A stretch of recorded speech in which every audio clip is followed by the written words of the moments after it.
Yung nalaglag na mga pagkain galing sa cream feeder.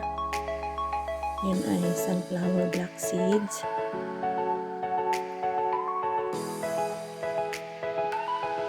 Yan ang sinisimot niya. And then gagawa siya ng tunnel sa snow. Ang butas na yan nasa likod niya. Para doon niya itago ang mga seeds. Kasi imbis na ubusan. Kasi winter, meron silang mapagkukuhanan ng pagkain. So gumagawa siya ng tunnel. Pag summer, ang ginagawa nila, naghahakot sila ng pagkain, itatago nila somewhere. Yung mga maliliit na ibon ay nag-aalmusal sila. So yung mga nalaglag dyan galing sa feeder, ang mga kumakain yung hindi nakakapunta dyan sa feeder, ay siya naman ang kakain dyan sa baba.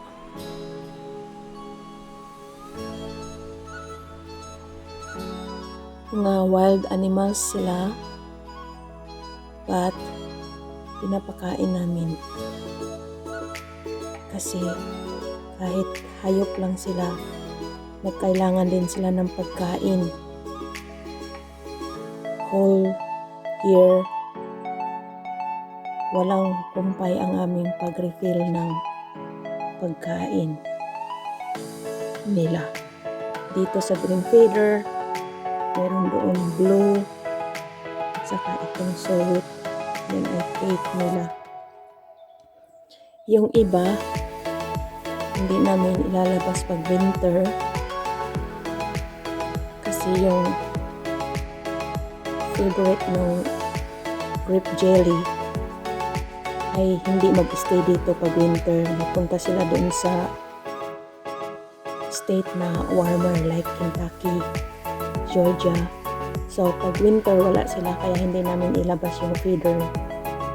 Yung grape jelly, yung para sa goldfinches. Meron kaming 7 kinds of bird feeder. Pero pag winter, 3 lang ang ilalabas namin. Itong black seeds, itong mixed seeds dun sa blue, saka itong cake. Pag summer, 7 kinds of bird feeder ang aming ilalabas. At this time, winter, yung 3 lang ang mag-stay kasi yung 3 feeder na yan ay yung mga kumakain yan ay nag-i-stay dito kahit winter. Katulad ng mga maliliit, yung mga chickadees, finches, woodpecker, tsaka morning dove. Yung morning dove, tsaka yung mga squirrel yan, si red squirrel yan, ay sila ang mostly kumakain. Nagsisimot ng mga pagkain na nalaglag sa ground kasi hindi sila nakaka-landed dito sa feeder. Gawa mo, nahihirapan sila. So kung ano yung malalaglag, yun naman ang kakainin nila. Yung si chipmunks, squirrel, saka yung morning dove at saka same name ay pig yun. Kasi malaki ang tiyan niya, hindi siya maka-landed dito sa feeder na ito, mag-outbalance. But merong mga morning dove nakakapatong dito sa feeder na ito. Pero nahihirapan, hindi sila magtagal kasi na-outbalance. Ayan guys, hindi sila masyadong marami ngayon kasi it's a morning, maybe nilalamig pa sila, but some are here kasi kailangan nilang mag-almusal.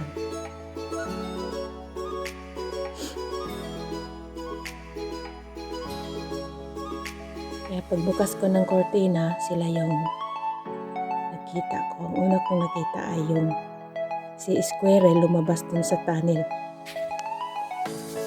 Siya yung una kong nakita.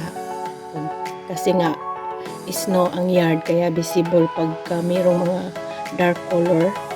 So, nung magbukas ako ng kortina, nakita ko kaagad siya. Yung ulo niya dyan sa tunnel. Parang nagulat siguro siya kasi nga nagbukas ako ng kortina. And then, nung nabukas ko na yung kortina, lumabas na siya dahan-dahan and then yan na siya kumakain. So, I need to take the chance to make a video kasi bihira mo lang matsambahan yung nilalang dito sa mundo. At natuwa lang kaming pakainin sila kasi nagiging entertainment din namin habang nakaupo dito sa sala. And then, panoorin namin sila habang kumakain. So, natutuwa ka na pinapakain mo sila kahit hindi sila tao pero nangangailangan sila ng pagkain. Meron namang mga pagkain somewhere like dyan sa forest. Pero iba pa rin yung papakainin mo sila ng mga kanilang paboritong pagkain. Kasi nire-research namin sa mga finches, chickadees, nuthatch, saka yung mga tufted titmouse, yung mga woodpecker, saka yung yung sparrow, oriole, kung ano yung mga best na favorite food nila. So, itong sunflower black seeds ay karamihan ng ibon. Ito namang cake, mostly ang may gusto niyan ay mga woodpecker like pileated, red-bellied, hairy, and downy woodpecker. Some grackles. So this time walang grackles nag-stay at saka yung pileated. Hindi namin alam bakit in this year walang grackles. Last year ang daming grackles dito sa ang dami dyan sa yard.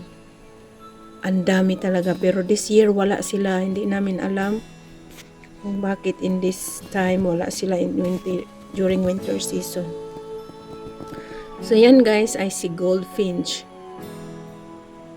So pag summer, si goldfinch ay mag-dark yellow. Yan ay si chickadees. Pero pag winter, ang goldfinch tufted titmouse, nuthatch, mga tiny birds. Pero nakaka-stay sila dito kahit malamig kasi yan ang nature nila.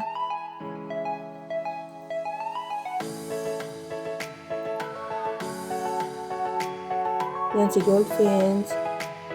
Pag summer, ang yellow niya, mag-turn ang color niya ng dark yellow. So, yung purple finch, hindi namin masyadong nakikita dito pag winter. Si goldfinch lang yung yellow. Pero pag summer, makikita mo ang green, purple, and yellow finches. So, yung chickadees, at saka yung nuthatch. Yan, si chickadees yan. And,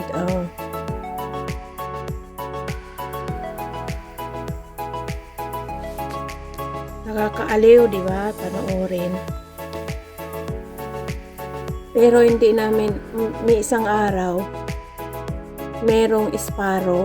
Hindi namin ma-recognize kung sparrow ba siya or female oriole. Or no, female grosbeak. Diyan lang siya nakaupo, parang nilalamig. 3 days yata siya diyan namin siya nakikita. Gusto ko siyang dalhin dito sa loob para mag-keep warm. Pero nagagalit yung asawa ko kasi sabi niya, God made them for all this season. Hindi ko daw po problemahin.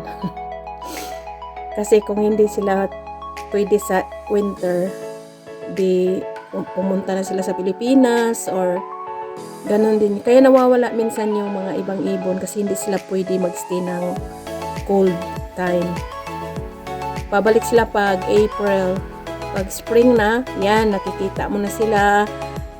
Maririnig mo na yung tunog nila kasi nare-recognize ko na rin yung mga bawat tunog ng ibon.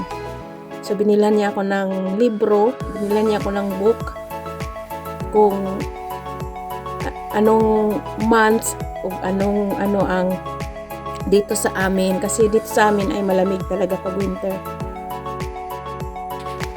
So, yan guys. Yan si female downy. Yan ang isa sa klaseng woodpecker. Ang woodpecker ay general name ng birds pero may kanya-kanya silang pangalan. Siya si downy, mayroong hairy, red-bellied, pileated. Yan ang mga woodpecker. Yan pa rin sila oh. So habang may makakain dyan, may nalalaglag, siya naman ang swerte. Pag busog na yan, pupunta na siya dyan sa tunnel niya para magbalik na siya dun sa lungga niya kung nasaan ang lungga, saan ang continuation ng tunnel na yan. Diba? So ito,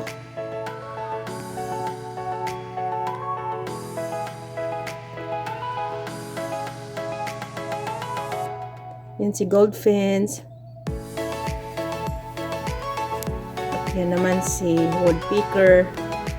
Paborito nila yung sweet cake. Yan ang cake nila.